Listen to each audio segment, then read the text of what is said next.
In the bustling city of Jerusalem, the Pharisees prided themselves on their strict adherence to religious rules.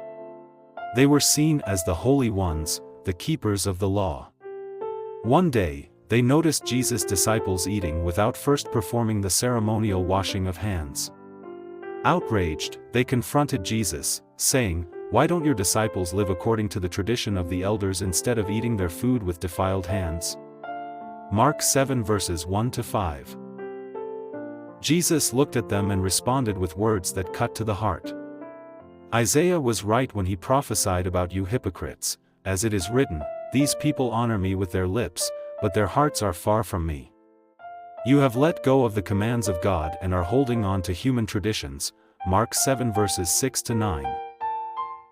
Later, addressing the crowd, Jesus taught them that it's not what enters a person from the outside that defile them, but what comes out from within. He explained that evil thoughts, greed, malice, and pride, all of these come from within and make a person unclean. Mark 7 verses 14-23. In another teaching, Jesus told a story about two men who went to the temple to pray. The first, a Pharisee, stood tall and prayed about himself, "God, I thank you that I am not like other people, robbers, evildoers, adulterers, or even like this tax collector.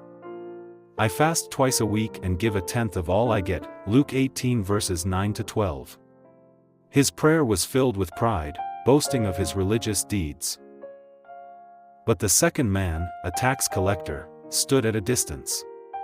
He wouldn't even look up to heaven but beat his chest and said, "God, have mercy on me, a sinner." Luke 18 verse 13. His prayer was humble and sincere.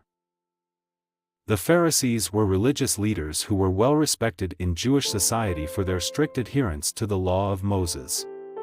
They were known for their detailed observance of religious rituals and for setting themselves apart as holy.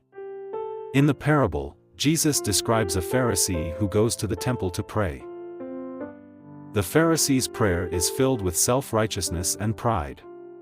He stands by himself, likely in a prominent place where others could see him, and begins to pray, "God, I thank you that I am not like other people, robbers, evildoers, adulterers, or even like this tax collector. I fast twice a week and give a tenth of all I get." Luke 18 verses 11-12. Notice how the Pharisee's prayer is more about himself than about God. He's not asking for mercy, guidance, or help. Instead, he's listing his own virtues and comparing himself to others, especially the tax collector who also came to pray. His focus is on what he has done, rather than on his need for God's grace. The tax collector's prayer.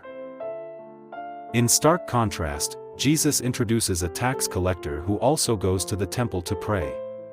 Tax collectors were despised by the Jewish people because they worked for the Roman occupiers and were often corrupt, overcharging people to line their own pockets. They were considered sinners and outcasts. The tax collector's prayer is markedly different from the Pharisees'. He stands at a distance, feeling unworthy even to approach the altar. He doesn't lift his eyes to heaven, a traditional posture of prayer, but instead, he beats his chest in sorrow and humility. His prayer is simple and heartfelt, "God, have mercy on me, a sinner." Luke 18 verse 13.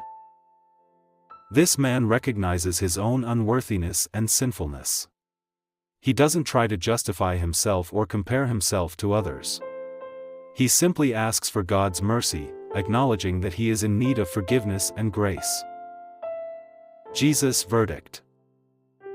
After describing the two prayers, Jesus delivers the shocking conclusion, "I tell you that this man, rather than the other, went home justified before God.